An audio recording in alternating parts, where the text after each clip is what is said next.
Tổng thống Zelensky cảnh báo Nga sắp tập kích lớn, đưa quân tấn công mạnh vào Donetsk. Nga nói đập tan cuộc tiến công của Ukraine ở Luhansk, phá 6 trung tâm chỉ huy.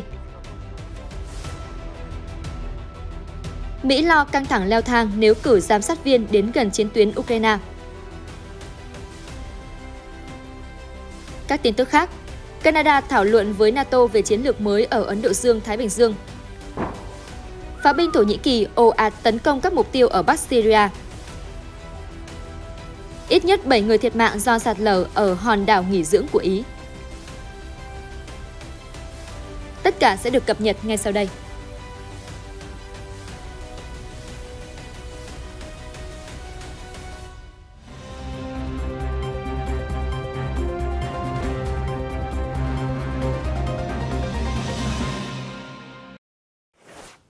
Chào mừng quý vị đến với chương trình tin nóng. Thưa quý vị, Tổng thống Ukraine Zelensky mới đây cho rằng Nga chắc chắn sẽ tiến hành một cuộc tấn công tên lửa ồ ạt mới trên khắp Ukraine. Do đó, Tổng thống Zelensky cảnh báo lực lượng phòng thủ và người dân cần chuẩn bị cho tình trạng lưới điện sụp đổ, trong khi nhiệt độ giảm sâu và tuyết đã rơi dày ở thủ đô Kiev. Cùng lúc đó, giao tranh đang bùng nổ dữ dội ở Donetsk, theo Reuters. Reuters đưa tin, chính quyền thành phố Kiev đang khẩn trương khôi phục hệ thống cung cấp điện, nước và sưởi ấm sau trận oanh kích cực lớn của Nga vào ngày 23 tháng 11. Tuy nhiên, do nhu cầu dùng điện cao, tình trạng cắt điện luân phiên vẫn áp dụng ở nhiều nơi. Tổng thống Zelensky tối 27 tháng 11 còn cảnh báo, chúng ta hiểu rằng quân địch đang lên kế hoạch cho những đợt oanh kích mới. Chúng ta biết đó là sự thật hiển nhiên, miễn là còn tên lửa, Nga sẽ không kiềm chế. Ông Zelensky nói thêm, tuần này sẽ vô cùng khắc nghiệt, tình thế còn nguy nan hơn tuần trước. Hôm 23 tháng 11, Nga đã tiến hành đợt oanh kích dữ dội bậc nhất nhắm vào cơ sở hạ tầng năng lượng trên khắp Ukraine, mà Moscow nói là có liên quan trực tiếp hoặc gián tiếp đến tiềm lực quân sự của Kiev. Điện Kremlin kêu gọi Ukraine đàm phán thực chất để tránh gây thêm đau khổ cho người dân. Đối với các bình luận mới của ông Zelensky, phía Nga hiện chưa có phản hồi. Hôm Chủ nhật 27 tháng 11 vừa qua, tình hình tương đối tĩnh lặng ở Kiev và nhiều thành phố lớn khác, theo Reuters. Tuy nhiên, Bộ Chỉ huy Quân sự miền Trung Ukraine cáo buộc Nga đã phóng 4 tên lửa và bắn phá nhiều mục tiêu ở tỉnh Dnipropetrovsk. Mặt khác, Tổng thống Zelensky cho rằng giao tranh đang diễn ra rực lửa ở nhiều phòng tuyến khắp Ukraine, đặc biệt ở tỉnh miền đông Donetsk. Tổng tham mưu trưởng quân đội Ukraine ngày 27 tháng 11 nói rằng quân Nga đang pháo kích hàng chục ngôi làng ở Donetsk, bao gồm các mục tiêu chính là Bakhmut và Avdiivka. Nhà phân tích quân sự Ukraine Oleg Zdanov nhận định, lực lượng Nga đã tiến hành nhiều cuộc tấn công thất bại ở thị trấn Soledar, gần thành phố Bakhmut và nhận thiệt hại nặng nề sau một nỗ lực tiến công khác ở hướng Avdiivka. Chuyên gia nói thêm, giao tranh cũng bùng nổ dữ dội ở tỉnh Đông Bắc Kharkiv, gần với các khu vực mà Ukraine tái kiểm soát vào tháng 9 và tháng 10. Về phía Nga, phát ngôn viên Bộ Quốc phòng Nga Igor Konashenko ngày 27 tháng 11 cho biết, mọi nỗ lực phản công của Ukraine ở tỉnh Donetsk đều bị đè bẹp. Ông Konashenko khẳng định, các đòn phản công của lực lượng vũ trang Ukraine ở Soledar, Opinoi, Kostyumovka và Mayorsk đều bị đẩy lùi nhờ hỏa lực mạnh mẽ và sự kiên định của binh sĩ Nga. Có tới 70 quân Ukraine cùng 2 xe tăng, 2 xe bọc thép và 5 xe tải quân sự đã bị phá hủy. Thêm vào đó, ông Konashenko nói lực lượng Nga đã tấn công chính xác vào quân đoàn nước ngoài ở Donetsk, tiêu diệt hơn 100 lính đánh thuê nước ngoài. Hiện báo cáo của các bên về tình hình giao tranh chưa thể kiểm chứng. Theo TASS, lực lượng Moscow đã phá hủy 6 trung tâm chỉ huy của Ukraine ở các khu vực Kherson, Kharkiv và Donetsk, phát ngôn viên Bộ Quốc phòng Nga cho biết hôm 27 tháng 11. Ông Konashenko, phát ngôn viên Bộ Quốc phòng Nga cho hay, 6 trung tâm chỉ huy của kẻ địch đã bị phá hủy tại các khu định cư thuộc Kherson, Donetsk và Kharkiv. 62 đơn vị pháo binh của Ukraine bị tiêu diệt. Người phát ngôn Bộ Quốc phòng Nga cho biết thêm, quân đội Nga đã ngăn chặn nỗ lực tấn công của lực lượng Ukraine nhằm vào khu định cư Novoselovskoye ở Luhansk, tiêu diệt tới 30 quân địch. Ở khu vực miền nam Zaporizhia, ông Lukashenko cho biết quân đội Nga đã phá hủy 4 kho vũ khí tên lửa và đạn pháo của đối phương. Ngoài ra, một kho đạn với hơn 100 tên lửa dùng cho các hệ thống HIMARS cũng đã bị phá hủy ở khu vực thành phố Dnipropetrovsk. Ông Konashenko nói thêm, hiện các báo cáo về cục diện giao tranh chưa thể kiểm chứng. TASS dẫn lời một chỉ huy lực lượng đặc biệt Akhmat của Nga cáo buộc quân Ukraine đang bắn phá ác liệt vào Luhansk và Nga cùng quân đồng minh đang triển khai thêm hệ thống phòng không tới khu vực này để chống đỡ. TASS dẫn lời ông Aksy Alaudinov, lực lượng đặc biệt Akhmat và là phụ tá của người đứng đầu Cộng hòa Chechnya thuộc Nga, ngày 27 tháng 11 cho biết, các hệ thống phòng không được triển khai tới Luhansk sẽ có thể đảm bảo mái vòm an toàn cho khu vực. Ông nói, theo những gì tôi biết, những nỗ lực tăng cường phòng không ở Luhansk đang được thực hiện. Hiện tại chúng tôi không thể nói rằng một mái vòm phòng không như vậy có tồn tại hay không. Theo quan sát đến nay, thiết bị đang được lắp đặt có thể mang lại sự đảm bảo rất cao. Trước đó, người phát ngôn Bộ Quốc phòng Nga Igor Konashenkov ngày 25 tháng 11 cho biết các hệ thống phòng không của Nga đã đánh chặn 5 tên lửa phóng từ HIMARS và Onkha, đồng thời bắn hạ 4 máy bay không người lái của Ukraine tại Luhansk trong một ngày. Phía Ukraine chưa bình luận về tuyên bố của các quan chức Nga. Hai bên đều nói rằng giao tranh tiếp diễn dữ dội ở Donetsk và Luhansk.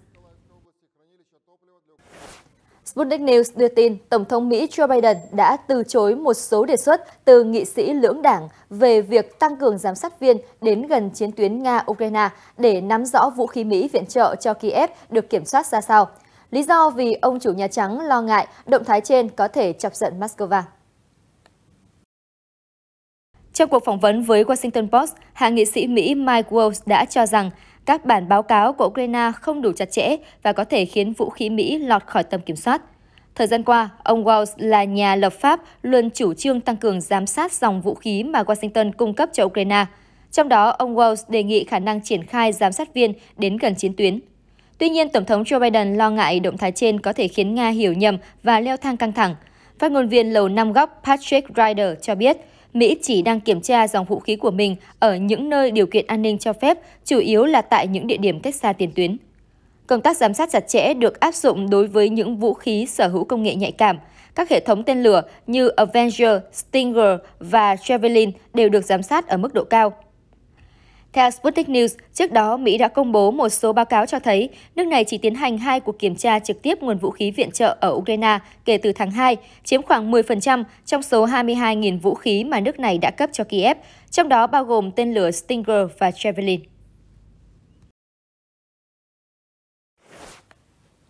Trong cuộc họp báo ở Vancouver hôm 27 tháng 11, Ngoại trưởng Nga-Canada Melanie Joly cho biết bà sẽ thảo luận về chiến lược mới của đất nước ở khu vực Ấn Độ Dương-Thái Bình Dương với những người đồng cấp trong khối NATO trong cuộc họp tại Bucharest vào tuần này. Cụ thể, Ngoại trưởng Joly nói, tôi sẽ tham gia họp NATO vào tuần này và chắc chắn sẽ thảo luận với những người đồng cấp về chiến lược Ấn Độ Dương-Thái Bình Dương cũng như chính sách về Trung Quốc. Vị Ngoại trưởng cho biết thêm, trong thời gian tới, bà Maringer, Bộ trưởng phụ trách thương mại quốc tế, xúc tiến xuất khẩu, doanh nghiệp nhỏ và phát triển kinh tế của Canada sẽ đến thăm Nhật Bản và Hàn Quốc để thảo luận về chiến lược mới. Ottawa muốn tăng cường hợp tác với hai quốc gia châu Á này vì các nước có mục tiêu giống nhau. Hôm 27 tháng 11, bà Joly tiết lộ trong 5 năm, Canada đã lên kế hoạch chi 2,2 tỷ đô la Canada, tương đương 1,64 tỷ đô la Mỹ để thực hiện chiến lược mới ở Ấn Độ Dương-Thái Bình Dương. Đặc biệt, Canada có kế hoạch tăng cường sự hiện diện của Hải quân và tích cực đầu tư vào khu vực này. Trước đó, chính phủ của Thủ tướng Canada Justin Trudeau cùng ngày 27 tháng 11 đã công bố chiến lược kinh tế và ngoại giao mới ở khu vực Ấn Độ Dương-Thái Bình Dương trong thập niên tới. Đây là lần đầu tiên Canada đưa ra chiến lược đối với khu vực này. Chiến lược dựa trên 5 trụ cột chính, gồm thúc đẩy hòa bình và an ninh bằng việc cử một tàu quân sự đến khu vực, thúc đẩy đầu tư, thương mại, tăng cường hỗ trợ quốc tế về nữ quyền để giải quyết những thách thức liên quan đến phát triển trong khu vực, tài trợ phát triển hạ tầng bền vững, tăng cường hiện diện ngoại giao. Theo Reuters, quân đội Thổ Nhĩ Kỳ đã thực hiện các cuộc không kích tại nhiều khu vực ở Syria vào cuối tuần qua nhằm trả đũa vụ nổ gây chết người ở trung tâm Istanbul hôm 13 tháng 11. Tổng thống Thổ Nhĩ Kỳ Tayyip Erdogan hôm 27 tháng 11 cũng tuyên bố Ankara quyết tâm bảo vệ chủ quyền biên giới của mình. Ankara đã quy trách nhiệm cho Đảng Công nhân người Kurd PPK gây ra vụ tấn công cực đoan vừa qua ở Thổ Nhĩ Kỳ và thực hiện nhiều cuộc không kích nhắm vào PPK trên lãnh thổ Syria và Iraq.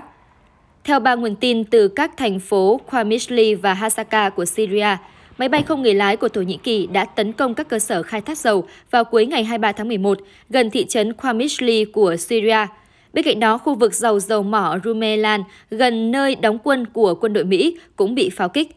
Không dừng lại ở đó, lực lượng không quân Thổ Nhĩ Kỳ còn tiếp tục tấn công các mục tiêu dân quân người Kurd vào hôm 27 tháng 11, trong khi Bộ trưởng Quốc phòng nước này, ông Hulusi Akar, đang có chuyến thăm một căn cứ quân sự ở vùng biên giới giáp với Iraq.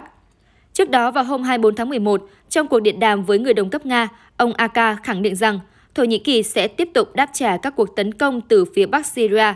Lời tuyên bố được đưa ra sau khi Moscow yêu cầu Ankara kiềm chế sử dụng vũ lực, không nên tấn công toàn diện vào Syria.